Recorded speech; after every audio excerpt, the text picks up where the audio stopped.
بڑے بڑے لوگوں نے تکبر کیا، فرعون نے بھی تکبر کیا اور کہنے لگا کہ میں تو رب ہوں۔ پھر رب کریم نے اسے سمندر کی، دریا کی لہروں کے حوالے کیا۔ کل تک جو لوگ اس کے اشاروں پہ چلتے تھے نا، جب وہ غوطے کھا رہا تھا نا دریا کے اندر، تو پھر روتا تھا کہ کوئی مجھے بچا لے، کوئی مجھے بچا لے۔ اس نے غوطے کھائے اور کہنے لگا کہ میں حضرت موسیٰ اور ہارون کے رب پر ایمان لاتا ہوں، پر اب تو سارا کچھ دیکھ داکھ کے مان رہا تھا نا، تو اس کا ایمان بھی قبول نہ ہوا۔ پھر پھینک دیا گیا سمندر سے باہر۔ آج تک نشان عبرت بنے ہوئے ہیں یہ لوگ۔ نمرود بھی کہتا تھا کہ معاذ اللہ میں خدا ہوں، اور جب حضرت سیدنا ابراہیم خلیل اللہ علیہ السلام نے فرمایا نا کہ آسمان تو رب تو وہ ہے جو آسمانوں کا رب ہے، رب تو وہ ہے۔ اللہ تبارک و تعالیٰ نا اس متکبر آدمی کو آزماتا ہے، اسے تھوڑا سا موقع اور دیتا ہے، تو یہ سمجھتا ہے میرا روب چل رہا ہے۔ اللہ اسے آزماتا ہے، یہ سمجھتا ہے کہ دیکھا میرا جو ہے وہ میرا عصا، میرا ڈنڈا صحیح کام کر رہا ہے، حالانکہ اللہ تو موقع دے رہا ہے۔ اور جب پھر وہ کھینچتا ہے، پھر حضور علیہ السلام فرماتے ہیں تمہارے رب سے سخت کسی کی پکڑ ہوتی نہیں۔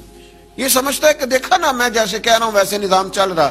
نمرود کہنے لگا میں رب ہوں، تو حضرت ابراہیم علیہ السلام نے فرمایا رب تو وہ ہے جو آسمانوں زمینوں کا رب ہے۔ کہنے لگا اچھا، اس نے نا تیر چلائے آسمان کی طرف، معاذ اللہ رب کریم کو قتل کرنے لگا۔ تیر چلائے تو اللہ نے اس کا امتحان لیا۔ تیر جب اوپر جاتا تھا تو خالی ہوتا تھا، واپس آتا تھا تو اس کو خون لگا ہوتا تھا۔ کہنے لگا دیکھا نا، پھر دیکھا نا میں نے کیا کر دیا۔ کتنا بڑا بادشاہ، پوری دنیا پہ حکومت کرنے والا، پر مالک کی بے نیازی کے قربان جائیں، ایک مچھر ہی گھسا ہے ناک میں، اور پھر وہ مچھر نکل نہیں پایا، پھر اس مچھر نے اس کو مار ڈالا۔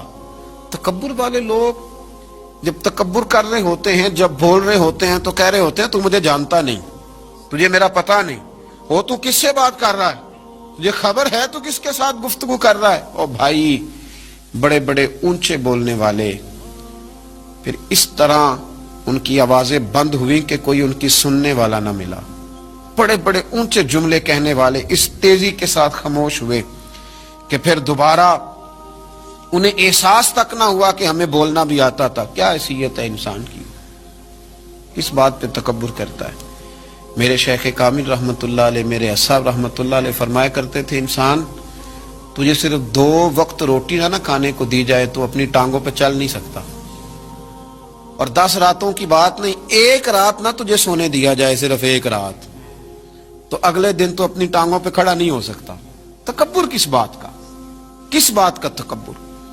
ایک سر میں ہلکا سا درد ہوتا ہے اور تیرا سارا وجود تجھے نڈھال کر دیتا ہے، کس بات کا تکبر؟ لیکن اس کے باوجود لوگ پھولے نہیں سماتے، باتیں کرتے ہیں تو بچ بچ کے، گفتگو کرتے ہیں تو کھول کھول کے، اور ہر تیسرا آدمی آ کر کے پوچھتا ہے کوئی حکم ہوا تو بتائیے گا، کوئی حکم ہوا تو بتائیے گا۔ تکبر صرف ایک ذات کرے گی، اور وہ ہے رب کریم کی ذات، کیونکہ وہ سب سے بڑا ہے، وہ اللہ اکبر ہے، وہ اللہ اکبر ہے۔ محدثین ایک بڑی خوبصورت بات لکھتے ہیں اس عنوان پر، وہ کہتے ہیں کہ تکبر کرنے والا یوں ہی سمجھو کہ جیسے اس نے کوئی کسی کا غلام تھا نا، تو اس نے اپنے بادشاہ کا تاج اٹھا کے اپنے سر پہ رکھ لیا تھا۔ تب جو بادشاہ کا تاج غلام اٹھا کے سر پہ رکھے گا تو وہ درے تو کھائے گا، اس لیے کہ تاج تو بادشاہ کے سر پہ ہی سجتا ہے۔ تو تکبر تو اللہ کی چادر ہے، اس لیے کہ وہ سب سے بڑا ہے۔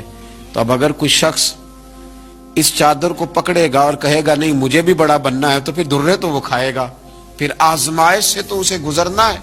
کبھی بھی اپنے آپ کو بڑا نہ جانے، اور ویسے بھی انسان باتوں سے تھوڑی بڑا ہوتا ہے، بڑا تو اپنے اخلاق سے ہوتا ہے۔